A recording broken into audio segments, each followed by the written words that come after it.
నమస్తే 3 న్యూస్ కి స్వాగతం. నేను సుధా. బులెటిన్ల ముందుగా హెడ్లైన్స్. త్రివేణి సంగమం వద్ద ప్రార్థనలు చేసిన రాష్ట్రపతి ద్రౌపది ముర్ము.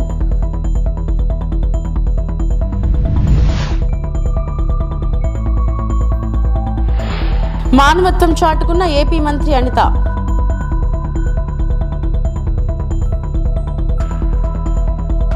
శ్రీవారి సేవలో ఏపీ రాష్ట్ర హైకోర్టు ప్రధాన న్యాయమూర్తి.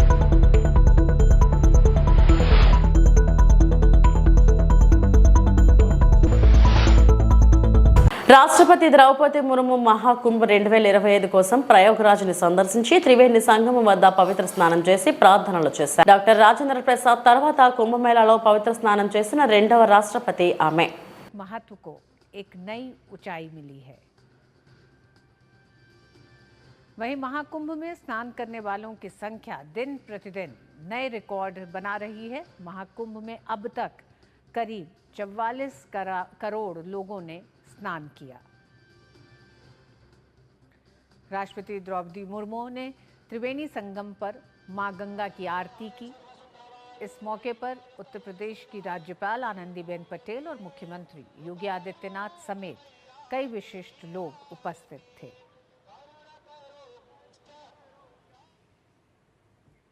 त्रिवेणी में आस्था की डुबकी लगाने के बाद राष्ट्रपति क्रूज से अक्षय वट के लिए रवाना हुई। इस दौरान उन्होंने गंगा में प्रवासी पक्षियों को दाना खिलाया।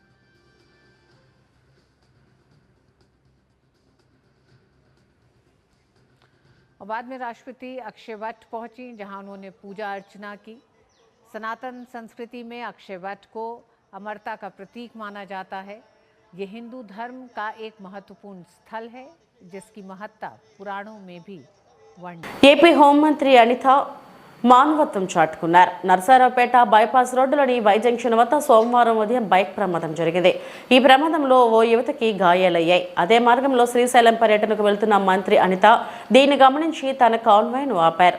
గాయపడిన ఆ యువతి వద్దకు వెళ్లి సపర్యలు చేశారు. మంచినీరు అందించి ధైర్యం చెప్పారు. అనంతరం వేరే వాహనంలో ఆసుపత్రికి తరలించే ఏర్పాట్లు చేశారు.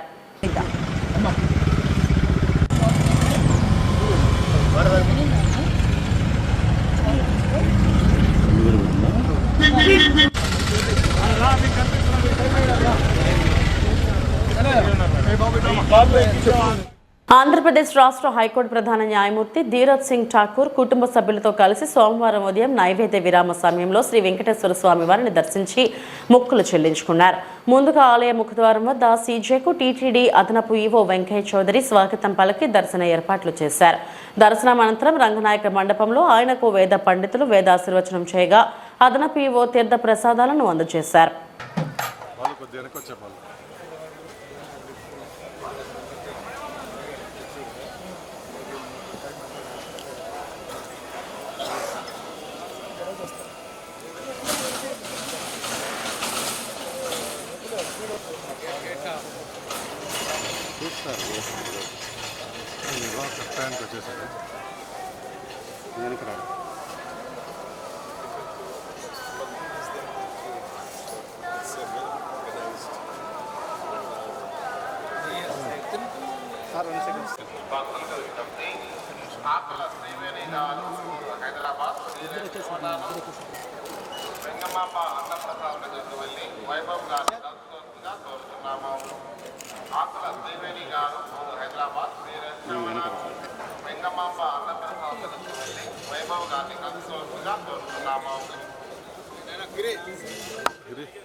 ఈ పక్క రాదా ఈ పక్క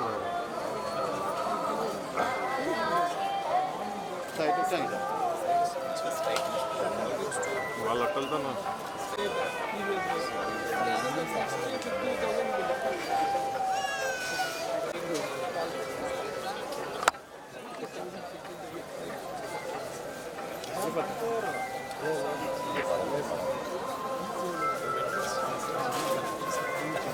ఓకే.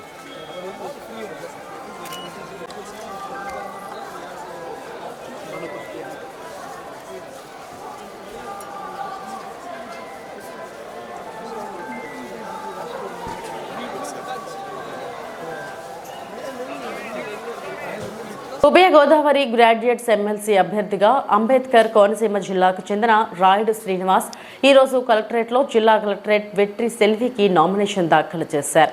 ఈ సందర్భంగా కలెక్టరేట్ నుంచి బయటకు వచ్చిన రాయుడు శ్రీనివాస్ విలేకరులతో మాట్లాడారు.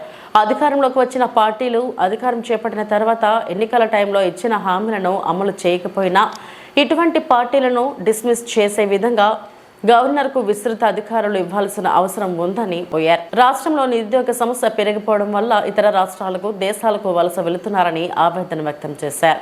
సమాజంలో అన్ని వర్గాల సమస్యలను పరిష్కరించేందుకు ఎమ్మెల్సీ అభ్యర్థిగా పోటీ చేస్తున్నానని తనకు మొదటి ప్రాధాన్యత ఓటు వేసి గెలిపించాల్సిందిగా కోరుతున్నారు.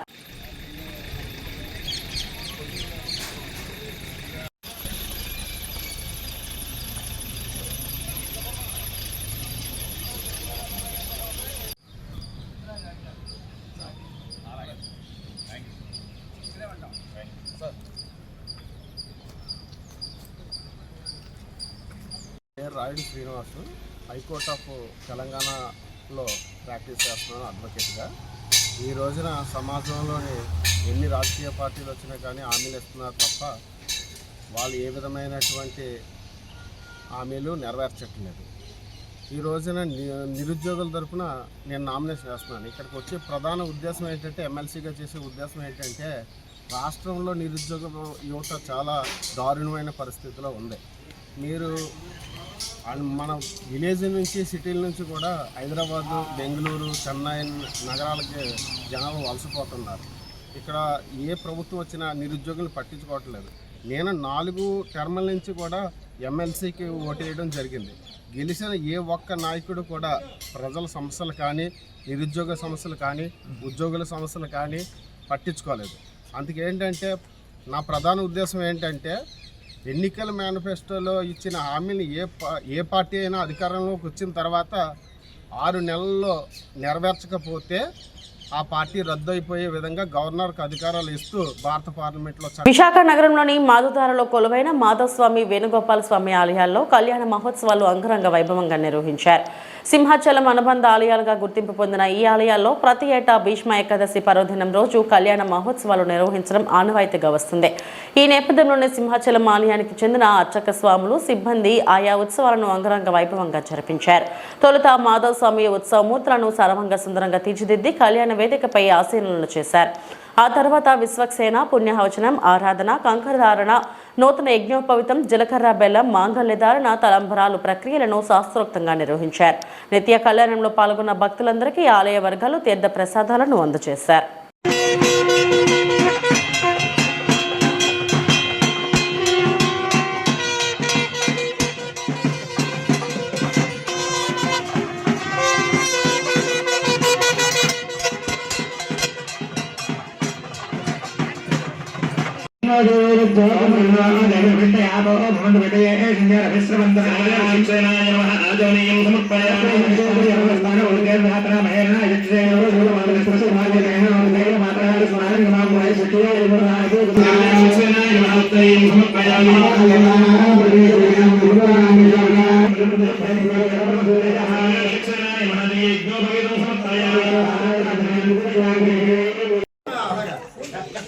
పితామహుడు ఆయన ఒక వరం ఉంది, వాళ్ళ నాన్నగారే ఇచ్చాడు వరాన్ని.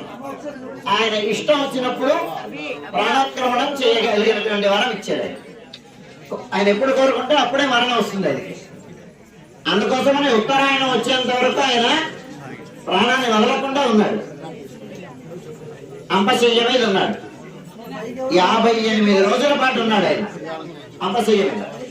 అంటే ఎంతటి వాడికైనా చివరి కాలంలో శారీరకమైనటువంటి అనుభవాన్ని, కర్మానుభవాన్ని అనుభవించి తీరాలి అనేటువంటి సందేశాన్ని ఆయన అనుభవించి చెప్పాడు. మనకు చెప్తూ ప్రాణం వదిలేసే సమయం ఆయనకు తెలిసిన ధర్మాన్ని ఉపదేశించాడు. ఆయన ధర్మరాజుకి ధర్మాన్ని ఉపదేశించాడు.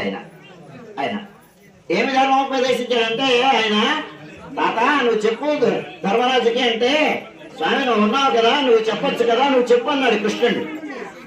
అంటే నేను చెప్తే అది ఫలించదు, నువ్వే చెప్పాలి అని చెప్పాడు. కిమేకం దైవతంలోకే కింవాప్యేకం పరాయణం స్తువంతః కంకమర్చంతః అని ప్రాజ్ఞయో మానవాః శుభం. లోకంలో ఉండేటువంటి వాళ్ళందరూ మంచిని పొందాలంటే, శుభాన్ని పొందాలంటే ఎవరిని మనం పూజించాలి అంటే జగత్ప్రభం దేవదేవం అనంతం పురుషోత్తమం స్తువన్నామ సహస్రేణ పురుషః సతతోత్థితః అని ఆయన జగత్ప్రభు అయినటువంటి శ్రీమన్నారాయణుని ఉపాసిస్తే, ఆయన నామాలని స్తోత్రాన్ని పారాయణం చేస్తే వాళ్ళు సుఖంగా ఉంటారు అని. అందుచేత వాళ్ళ మీరందరూ రోజా విశ్వసహస్రనామం పారాయణం చేసి ఉంటారు. ఆ చేసినటువంటి ఫలితం వలన లోకంలో ఉండేటువంటి వాళ్ళందరూ ఇవాళ తన యొక్క అనుగ్రహానికి పాత్రమై సుఖ సంతోషాలతో సుఖంగా ఉండాలి అని జగత్ప్రభువు కళ్యాణం చేసుకున్నారు. ఆయన కళ్యాణం లోకానికి కళ్యాణం కదండి. అంచేత ఆయనకి కళ్యాణం చేస్తే లోకమంతా శుభ పరంపరలతో సుఖ సౌఖ్యాలతో ఉండాలి అని మనం ఆశిద్దాం.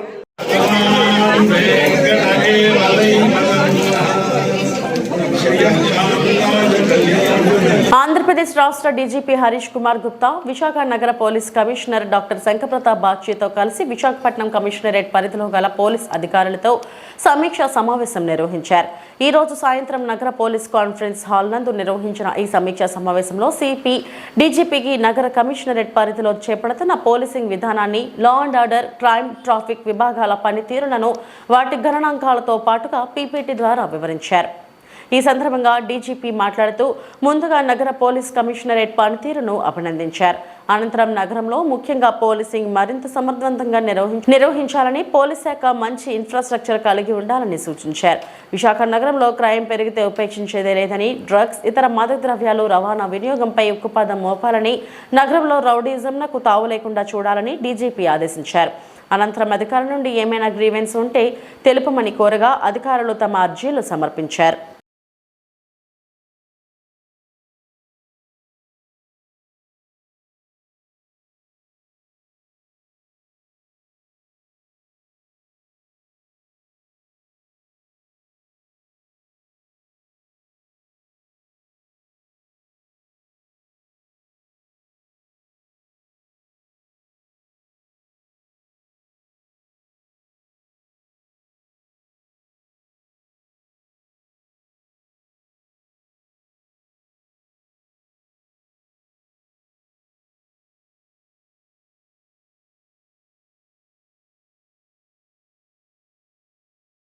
పశ్చిమ గోదావరి జిల్లా పాలకొల్లు నియోజకవర్గంలో పేదలకు వైద్య సహాయంగా ముఖ్యమంత్రి సహాయ నిధి చెక్కులు అందజేత.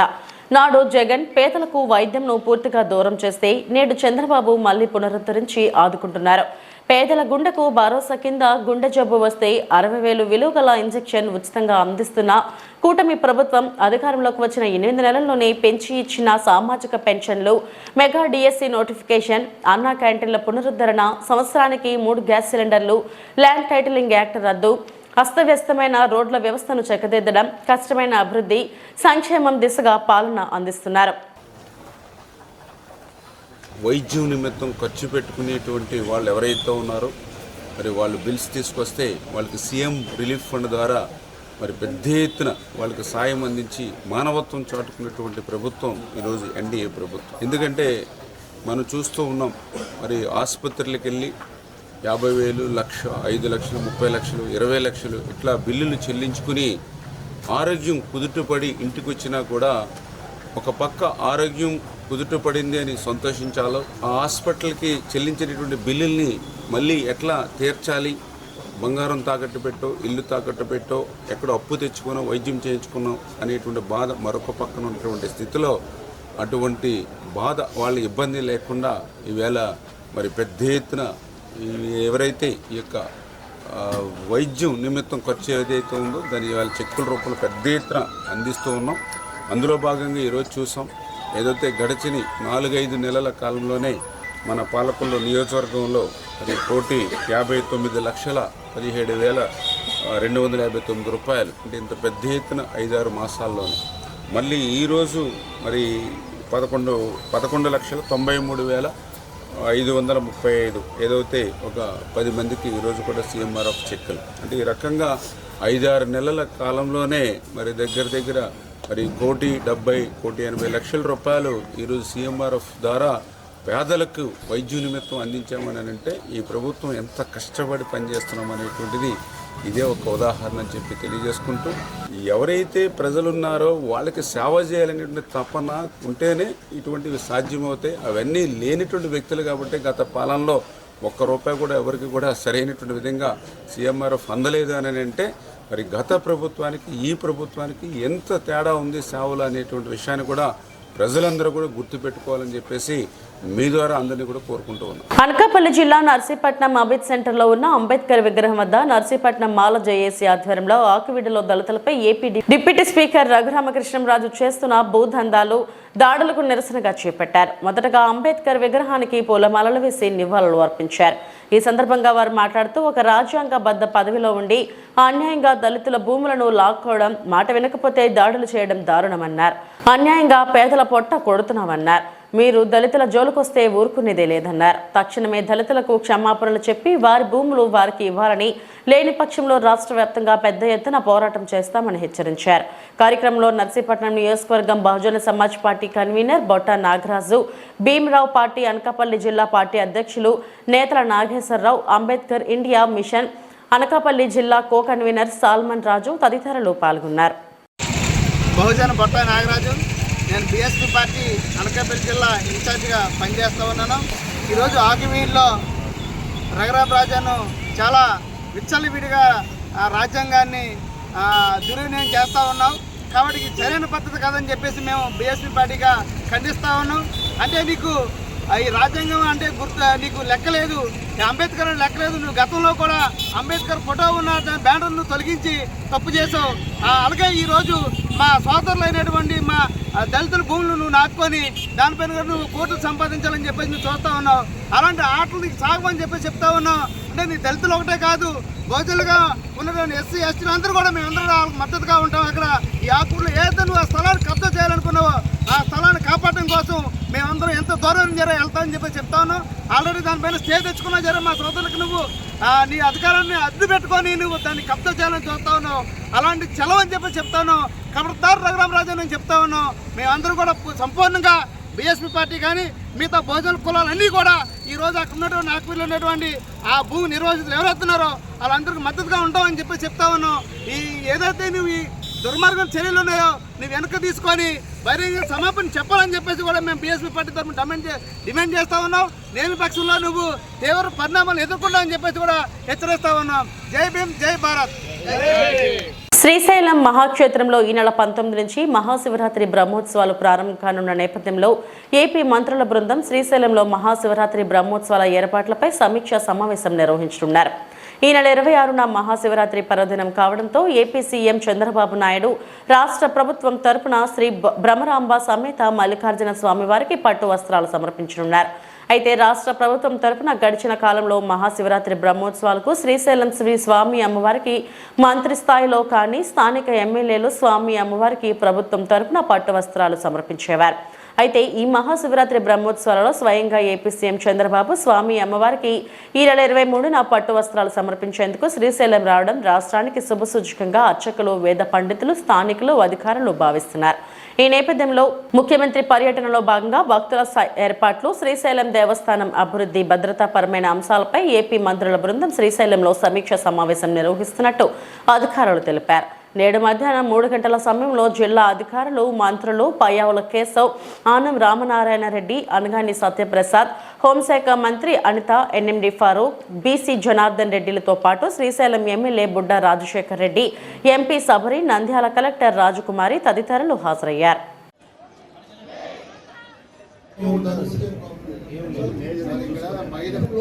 మామిడికాయలు పీసెస్, ఉసిరికాయలు ఇవన్నీ రోడ్డు పైన ఉంటాయి సార్. వచ్చినోడంతా ఎవరిని అలో చేయలేదు. ఒక్కటి కూడా ఉసిరికాయలు కానీ రోడ్డు మీద మన ఎమ్మెల్యే లేకపోయినా కూడా కనీసం వేసన పెంచండి. అప్పుడు పెద్దగా చెట్లు పోవు. రూట్ పార్కింగ్ లేకపోయినా కూడా కనీసం వేసన పెంచండి. అప్పుడు పెద్దగా చెట్లు పోవు. ఆ రోడ్డు ఒక హాఫ్ మీటర్ పెంచుకుంటే చాలు సార్. అంత నుంచి ఏం చేస్తాం, అదే మట్టి మీద. ఇప్పుడు అక్కడ అటెండెన్స్ చేసుకోవాలి కదా, సాక్షి దగ్గర అటెండెన్స్ కోసం పోతారు. అతను వచ్చి అటెండెన్స్ చేసుకుని బయటకు వచ్చి తీసుకొస్తున్నాము. ఫాస్ట్ ట్రాక్ తోటి నేను ట్యాగర్ చేసేసి అది చేస్తాను. నిన్న మేము నైట్ వచ్చేటప్పుడు 10 minutes నిలబడ్డాడు సార్. అతను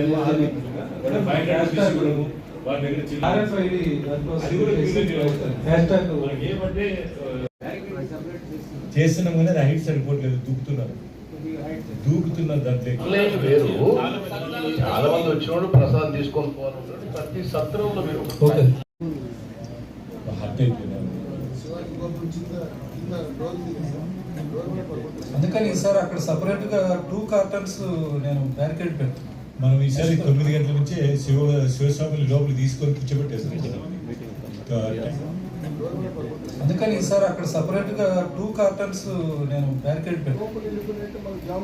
వాళ్ళు వెళ్ళి అట్లా వాళ్ళు ఏం చేస్తారంటే అది లాస్ట్ ఇయర్ కూడా మనీ ఇష్యూ వచ్చింది, మాకు క్రెడిట్ అవ్వాలి మేము పని చేసిన తర్వాత. ఈసారి ప్రయర్గా మా ఫారెస్ట్ కోఆపరేట్ చేయండి. అది మా లెవెల్లో తీసుకునేది కాదు సార్.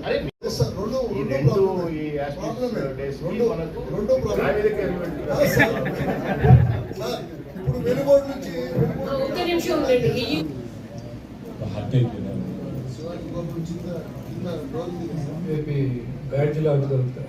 తర్వాత సార్ ఇవన్నీ అయిపోయిన తర్వాత లడ్డు కౌంటర్ దగ్గరికి ఒకటేసారి వచ్చి పడతారు. నంద్యాల జిల్లా ఆలగడ్డ రుద్రవరం మండలం కోటకొండ గ్రామంలో అక్రమ మట్టి తవ్వకాలు జరుగుతున్నట్టు సాక్షిలో వచ్చిన కథనంపై స్పందించిన టీడీపీ నాయకులు కోటకొండ కొలను చెరువులో నుంచి అక్రమంగా మట్టి తోలుతున్నారంటున్నారు. గ్రామస్తులు అందరూ కలెక్టర్ను కలిసి కొలను చెరువు పూడి ఉందని మట్టి తవ్వేసి మమ్మల్ని కాపాడాలంటూ అర్జీ ఇవ్వడం జరిగింది. South zone railway contractor railway track సంబంధించి మన్ను కావాలని ఎంఆర్ఓను మరియు విఆర్ఓకి అర్జీ ఇచ్చి రాయల్టీ కట్టి మరి ఈ మట్టిని రైల్వే ట్రాక్ కు సంబంధించి పంపించడం జరిగిందని, దీనికి సంబంధించిన ప్రతి ఒక్క ఆధారాలు మా దగ్గర ఉన్నాయని టీడీపీ నాయకులు పేర్కొన్నారు. అనవసరంగా తప్పుడు కథనాలు రాస్తూ మా టీడీపీ నాయకులపై బురజల్లే వార్తలు రాస్తున్న సాక్షి దినపత్రికకు మేము సవాల్ విసురుతున్నాం. ఈ మట్టిపై సంబంధించిన అన్ని ఆధారాలు రాయల్టీస్ మా దగ్గర ఉన్నాయని, మీ దగ్గర ఏమైనా ఆధారాలు ఉంటే నిరూపించి వార్తలు రాయాలని, ఆధారం లేకుండా వార్తలు రాస్తే చట్టపరమైన చర్యలు తీసుకుంటామని హెచ్చరించారు. ఈ కార్యక్రమంలో మండల కన్వీనర్ లింగం రంగనాయకులు, మాజీ ఎంపీపీ పోలా గురుమూర్తి, పేరూరు రామనాథరెడ్డి, తూపల్లేరు యువరాజు తదితరులు పాల్గొన్నారు. రంగయ్య గారు ఇదివరకు చెప్పిన విధంగా జరుగుతున్న విషయం ఒకటి, వాస్తవాలుగా రాయడం పత్రికా నిబద్ధతకు సంబంధించిన విషయం. మేము పత్రికా నిబద్ధత మీద సవాల్ వేస్తూ ఈరోజు ప్రెస్ మీట్ పెట్టడం జరిగింది. ఎందుకు అంటే మొట్టమొదటిగా నేషనల్ కాదు ఇంటర్నేషనల్ అయిపోయింది. ఫస్ట్ వాళ్ళ అధినేత దగ్గర నుంచి తీసుకున్నాం. ఈరోజు జరుగుతున్న వాస్తవాలను మీరు గమనిస్తూనే ఉన్నారు. ఆయన నేషనల్ కాదు ఇంటర్నేషనల్ మీడియాలో కూడా వెలిగిపోతూ ఉన్నాడు. మన ఆంధ్రప్రదేశ్ పేరు ప్రఖ్యాతులను ఎక్కడికి అమెరికా వరకు తీసుకుపోయినాడు ఆయన. మన లోకల్ వరకు తీసుకున్నామంటే ఈరోజు మా రుద్రవరం మండలంలో జరుగుతుండేది కోటకొండ ఇష్యూ అని చెప్పారు.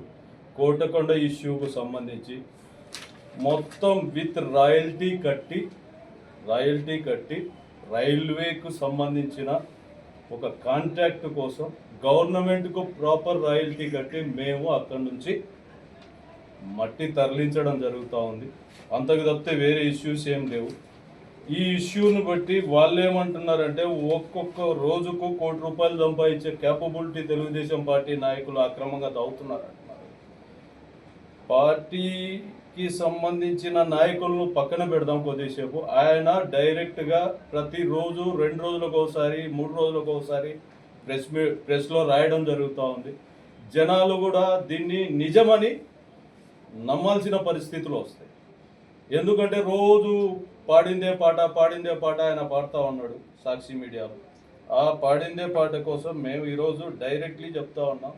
కోటకొండ గ్రామంలో పొలం చెరువు ఉందయా, ఆ పొలం చెరువులో ఏం జరుగుతూ ఉందంటే అది పూడికకు గురి అయింది, దానివల్ల గ్రామస్తులు ఇబ్బంది పడుతున్నారని అనడం వల్ల అర్జీ పెట్టిన తర్వాత కోటకొండ గ్రామానికి సంబంధించిన అర్జీ కలెక్టర్ గారికి క్లియరా పత్రికా మూలకంగా నేను ఇస్తున్నాను. ఇంకొకటి సౌత్ సెంట్రల్ రైల్వే నుంచి పర్మిషన్, ఎందుకంటే ఈ మట్టి తవ్వుకోవడానికి సౌత్ సెంట్రల్ రైల్వే తీసుకున్న పర్మిషన్. ఫస్ట్ నుంచి వెళ్దాం.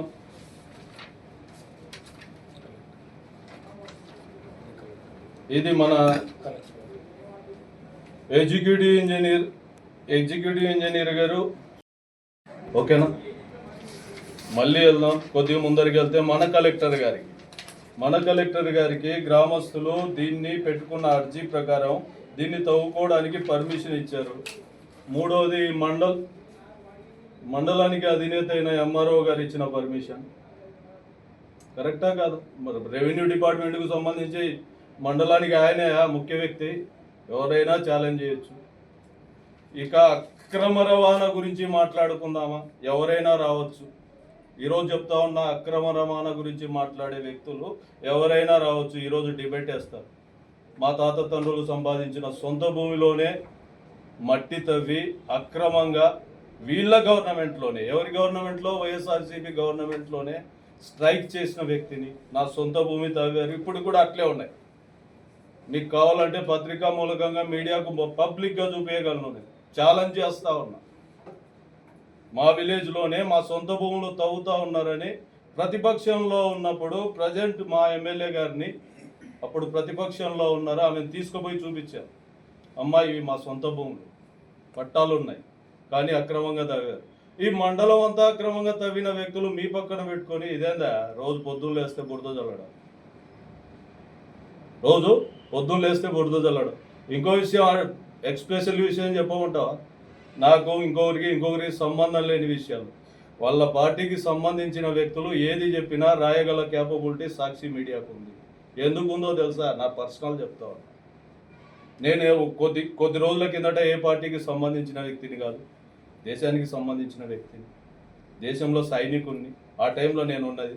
కానీ నన్ను తెలుగుదేశం పార్టీ వ్యక్తి పలాని పొలాలు అక్రమంగా కొన్నాడని కూడా ఇదే సాక్షి మిత్రుడు, ఎక్కడ రుద్రవరం సాక్షి మిత్రులే రాసినారు. ఈరోజు నా ముందరికి రమ్మని, ఆయన ఎప్పుడైనా రమ్మను. ఇది అన్నారు కదా మా నాయకులు అక్రమంగా తవ్వారని, ఇగో మొత్తం విత్ ఆర్డర్స్తో సహా చూపిస్తాం. డాక్టర్ మధుసూదన్ రెడ్డి పాత్రికేయుల సమావేశంలో మాట్లాడుతూ, నిన్న మాట్లాడిన కత్తి శ్రావణి రెడ్డి ప్రెస్ మీట్లో మాట్లాడిన ప్రతి మాట అవాస్తవం అని చెప్పుకొచ్చారు. 1958లో కోర్టులో తీర్పు ఇచ్చారని, అదే స్థలాన్ని నేను 2008లో బుర్రా సుబ్బారావు నుండి కొనుగోలు చేశారని ఇప్పటికీ మా అనుభవంలో ఉందని పేర్కొన్నారు. అప్పటి ఆర్టీఓ శ్రీనివాసులతో 3 ROR సమావేశాలకు హాజరయ్యానని తెలిపారు. హద్దులు పాతుతున్న ఆమెపై 2022లో కేసు కూడా నమోదు చేశామని తెలిపారు.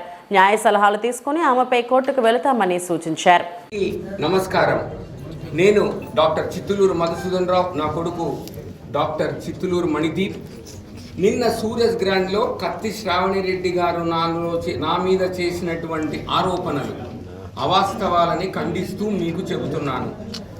ఆమె రైతు నగరం గ్రామంలో 110 అనే సర్వే నంబర్లో మా పూర్వీకులకు 1956లో దాన విక్రయం ద్వారా 5 ఎకరాల 61 సెంట్లు మాకు ఉంది.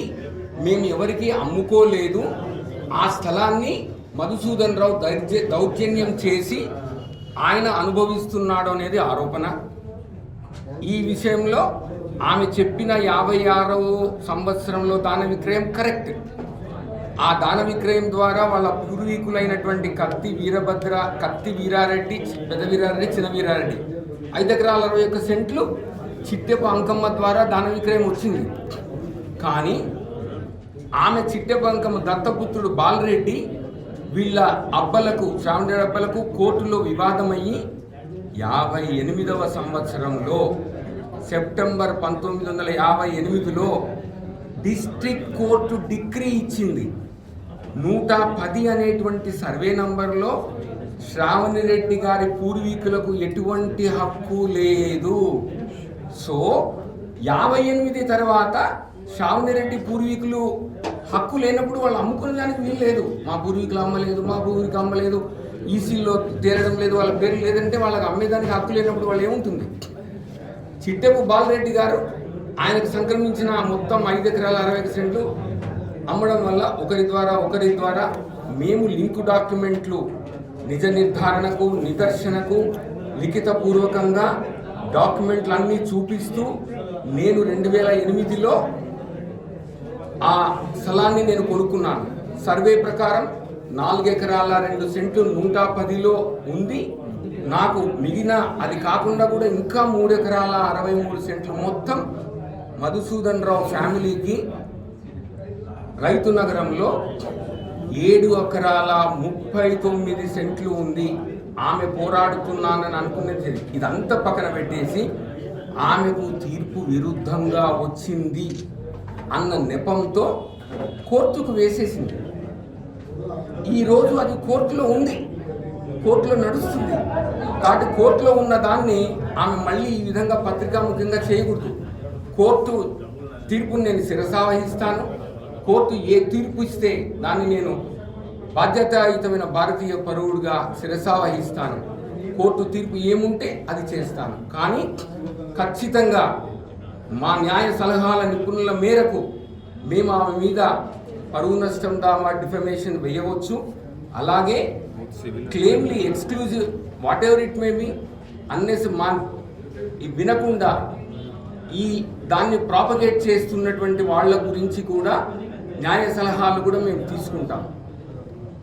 నా వార్తలను ఆమె వార్తలను మీరు ఎలాగైతే ప్రచురించారో నిన్న నా వివరణను కూడా తీసుకొని పత్రికల్లో మీరు దాన్ని కూడా ప్రచురించండి. ఆమె ఒకటి చెప్పింది, నేను ఇంకొకటి చెబుతున్నాను.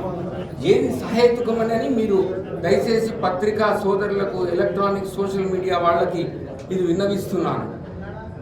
ధన్యవాదాలు. ఆమెతో పోరాడుతున్నాను.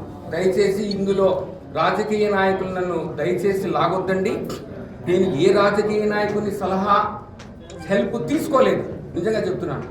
ఆమె మాత్రం ప్రతి ఒక్క రాజకీయ నాయకుని యొక్క తలుపు తట్టింది, నో ప్రాబ్లం. నేను మాత్రం ఏ రాజకీయ నాయకులు హెల్ప్ తీసుకోను. అలాగే కూటమి ప్రభుత్వం, మన ఎన్ఎండి ఫరూక్ గారు కూడా మా గౌరవ మంత్రివర్యులు వాళ్ళ దృష్టికి వెళ్తానన్నారు. మాకు కూడా ఆ దృష్టికి వెళ్ళినప్పుడు మేము ఖచ్చితంగా ఆయనకు వివరణ ఇస్తాం. No problem, no issues. అందుకే మీకు చెప్పానని అనుకుంటున్నాను. చూపించమంటారా? వాస్తవాలండి. మీరికి నమస్కారం. నిన్న శ్రావణి రెడ్డి గారు మా నాన్న పైన చేసిన ఆరోపణలని నేను తీవ్రంగా ఖండిస్తున్నాను. ఒక కొడుకుగా నాకు చాలా బాధ కలిగింది. మా నాన్న నాకు నేను చాలా బాధపడిపోయి, ఏంటిది ఒక సేవా తత్పరత, మధుసూదన్ రావు అంటే ఏంటిది అని చెప్పి నంద్యాలే కాదు, రాయలసీమ కాదు, ఎంటైర్ సౌత్ ఇండియా తెలుసు. అటువంటి వ్యక్తిని పట్టుకొని నోటికి ఏది వస్తే అది మాట్లాడడం అనేది సభ్యకరంగా, సమాజంగా ఏమి ఉద్దేశం ఇస్తుందో నాకు అర్థం కాలేదు. కొడుకుగా నేను చాలా చాలా మనస్తాపం చెందితే మా నాన్న ధైర్యం చెప్పి, మనం ఈమెతో గత 4-5 సంవత్సరాలుగా ఎవరి సహాయం లేకుండా మన పక్కన నిజం, నిజాయితీ, న్యాయంతో మనం పోరాడుతున్నాం. ఒకరి అండ లేకుండా ఓన్లీ న్యాయవాదులతో మేము సమర్పిస్తూ దీనిని ఫైట్ చేస్తున్నాం. అటువంటి దాంట్లోకి అనవసరంగా రాజకీయ నాయకులని వాళ్ళని తీసుకొని వచ్చి ఇది హై పొలిటికల్ డ్రామాగా తయారు చేసి దీనిని వైరల్ చేసి ఆమె ఏదో లబ్ధి పొందాలన్న దురుద్దేశంతో నిన్న అన్ని చాలా అవాస్తవాలను ఇవన్నీ చెప్పడం జరిగింది. మేము ఇప్పుడు ఇందాక మీకు ఒక 15-20 నిమిషాల దాకా మీకు అన్ని అవాస్తవాలను ప్రూవ్ చేశాం. ఆమెకి నిజంగా నిజాయితీగా 1 సెంటు భూమికి ఆమె దగ్గర 1 పత్రం ఉంటే తీసుకొని రమ్మండి, కోర్టులో ప్రొడ్యూస్ చేయమనండి, కోర్టు కేసు గెలవమనండి. మేము ఆమెకి పువ్వుల్లో పెట్టి ఆ భూమిని మేము అందిస్తాం. ఇది మధుమణి కుటుంబం తరపు నుంచి మేము ఇచ్చే వాగ్విధానం అనుకోండి. కానీ మా పైన సేవా ముసుగు అట్లాంటి పదాలను వాడుతూ ఒక వ్యక్తి 34 సంవత్సరాలుగా ప్రజలకి సహాయపడుతున్న వ్యక్తిని దురుద్దేశంతో దుర్భాషలాడి సొంత లాభం కోసం మాట్లాడడం వల్ల వచ్చిన లాభం ఏంటో నాకు తెలియదు. 1 డాక్యుమెంట్ కన్నా ఆమె దగ్గర ఉంటే దయచేసి తీసుకొని రమ్మనండి. తీసుకొని రారు, కోర్టులో ప్రొడ్యూస్ చేయరు, కోర్టు వాయిదాలకి వాళ్ళు రారు. ఇలా జరుగుతున్నప్పుడు ప్రెస్ మీట్ పెట్టి అవాస్తవాలను వాస్తవాలుగా చేయాలన్న ఈ ఆలోచనని దయచేసి మేము ఖండిస్తున్నాము. పత్రికా సోదరులకి నేను మనస్ఫూర్తిగా విన్నపిస్తున్నది ఏంటంటే, మా వైపు స్టోరీ విన్నారు, మీ దగ్గర ఆల్ ప్రూఫ్స్ అండ్ డాక్యుమెంట్స్ మీకు ఇచ్చాము. దయచేసి ఈ వాస్తవాన్ని ప్రజలలోకి తీసుకెళ్ళండి. మేము ఇప్పుడు ఎవరికో భయపడో. ఇవి ఇప్పటివరకు నా బులెటిన్ అప్డేట్స్. నమస్తే.